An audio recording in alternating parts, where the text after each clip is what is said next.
Good morning, everyone. It's Amy Bolton here with Live Healthy, Be Happy.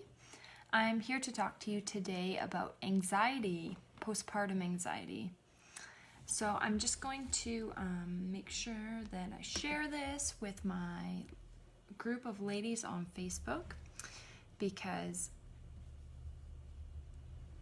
so I have a group of women who are struggling with postpartum depression anxiety, and it's a wonderful support group, and it's a wonderful place for women to connect with other like-minded women who are struggling with similar things, who are struggling with being a new mom, and all those wonderful things that come with being a new mom.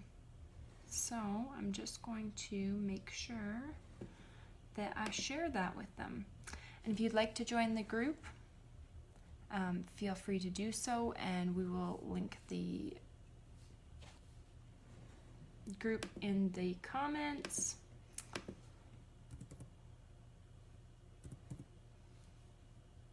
There we go. And it's shared. So if you're watching the replay, feel free to say hi, let me know how you're doing. I always love to hear from you guys. So about anxiety, postpartum anxiety, I know we're all busy moms, and you may be busy, and you may know somebody who's struggling postpartum. So I don't want to keep you going, and we'll get right to the topic here. So with anxiety is a big topic, and a lot of people struggle with it nowadays. And particularly postpartum isn't talked about a lot, but more and more it's getting talked about, and more we're becoming aware that anxiety is almost even bigger than postpartum depression. It's and quite often it comes hand in hand. So you'll be struggling with postpartum depression as well as anxiety, or postpartum anxiety as well as a bit of depression. So they kind of have their highs and lows. The anxiety's more of the high, go, and depression's more of the lows. So I've got a few points here. When a woman is anxious, typically they tend to sleep poorly, even if their baby is not waking up. So you may find this yourself, and let me know in the comments if you can relate, is you're waking up constantly worrying about things even though your baby is still sleeping. It may be even worrying about whether your baby's okay during the night, those types of things. So you have these worrisome thoughts and these anxious thoughts that are keeping you awake. And so a woman, you may worry about your own health, you may worry about other women in your life, and you have a very high expectation. So that was a big thing for me, is to realize these big expectations that we carry. So you may be very rigid in expectations, or women like this may be very rigid in their expectations to themselves and others, and you find yourself constantly getting disappointed and frustrated with things that are going on. So things are not meeting your expectations. And that's very common. Things, as women, sometimes we grow up in a family where anger is not really expressed very much, and you may not have very many skills to deal with angers, and then what happens is it becomes anxiety, kind of builds up inside of us. So it's very important for our emotions to kind of move. Emotion is energy in motion, so as those emotions move through us, it helps us to feel better. And if we're not letting those emotions, if we're not letting that energy pass through us, then what can happen is it can build up and become anxiety, so that stress all builds up. So those emotions take a lot of energy. They can drain us. They can take a big toll on us. They can make us exhausted. And like I say, you may not be sleeping because of it, and hence you may end up extremely exhausted and tired.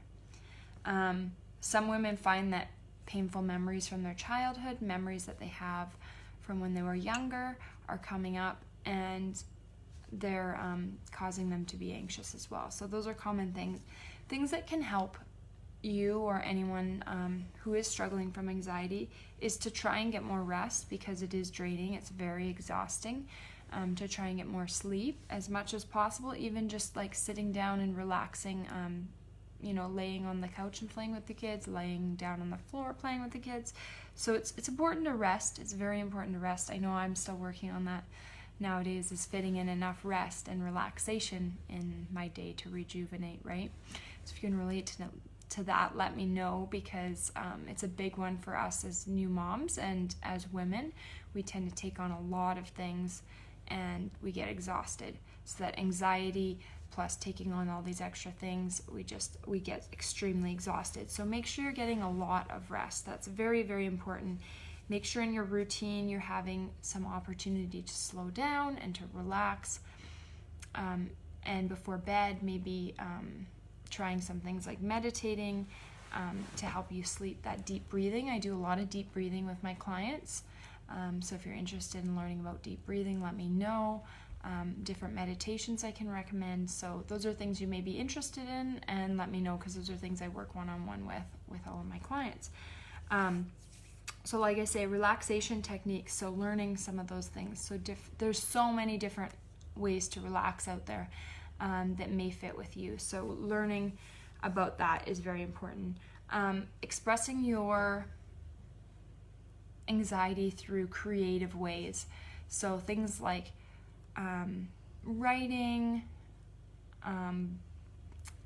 exercising can be a huge one. So getting out in nature, getting out and moving, dancing. I know it's wintertime where I live, and it's actually not too cold, but there is snow outside, and it can get cold. So one of the things that my girls and I like to do is dance, and music is so great. It's a great release to move, and moving your body is a good way to release all those emotions and release all of that stress that's built up, and let go of it, because anxiety is a result of all that built up stress, right?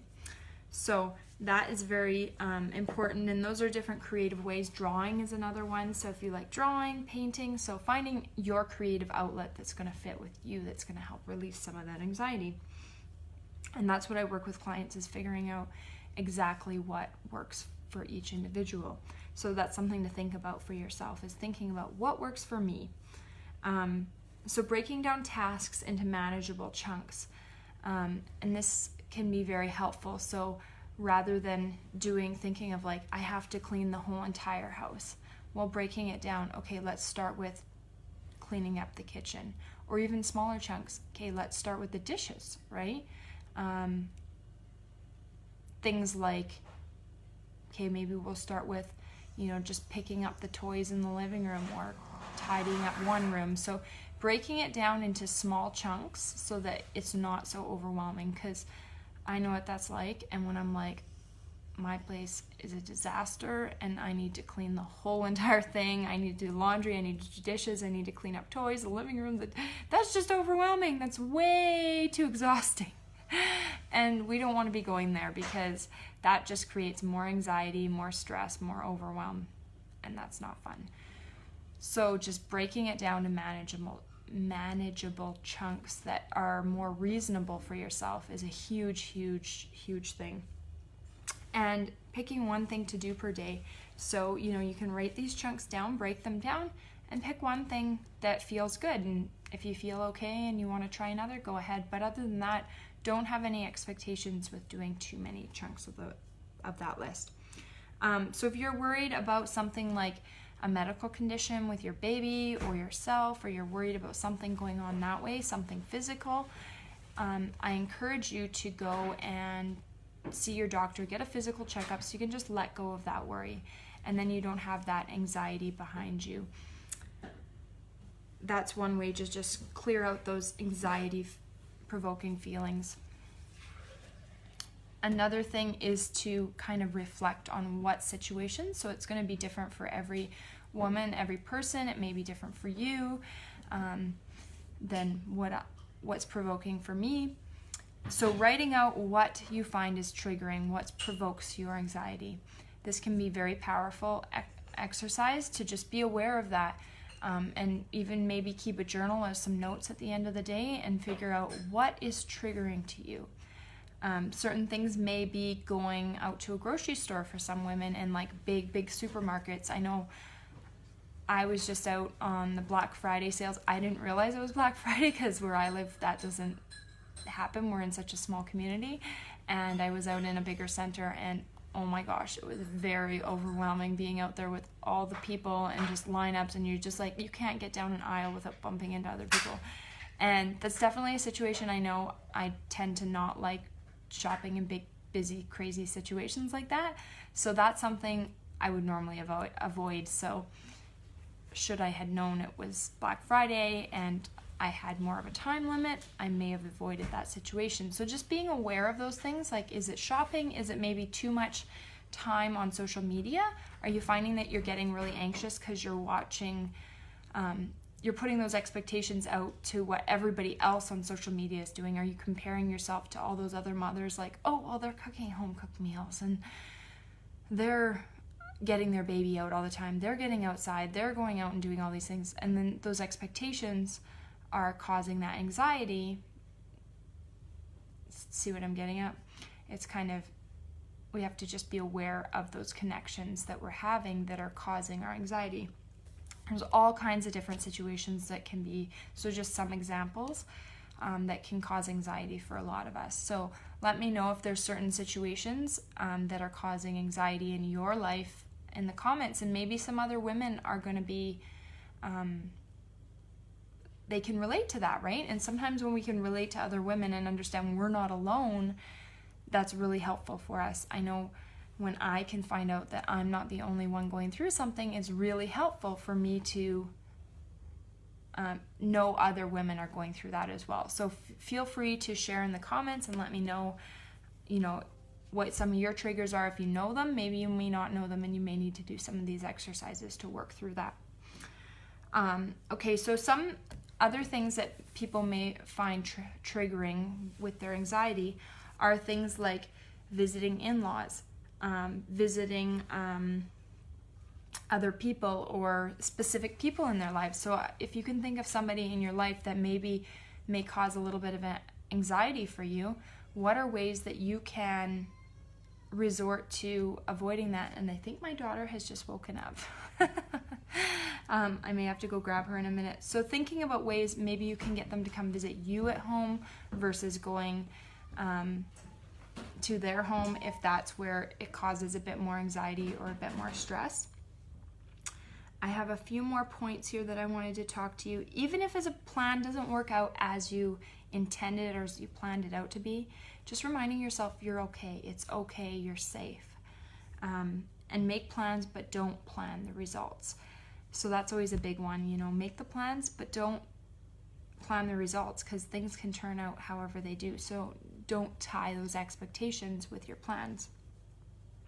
Have fun. So think of the things that'll bring you joy, bring you peace, bring you calm. What are those things? Write them down and start doing them, and have lots of fun. So guys, I'm going to leave you with that, and I hope you're having a wonderful day, and I look forward to talking to you later. Bye-bye.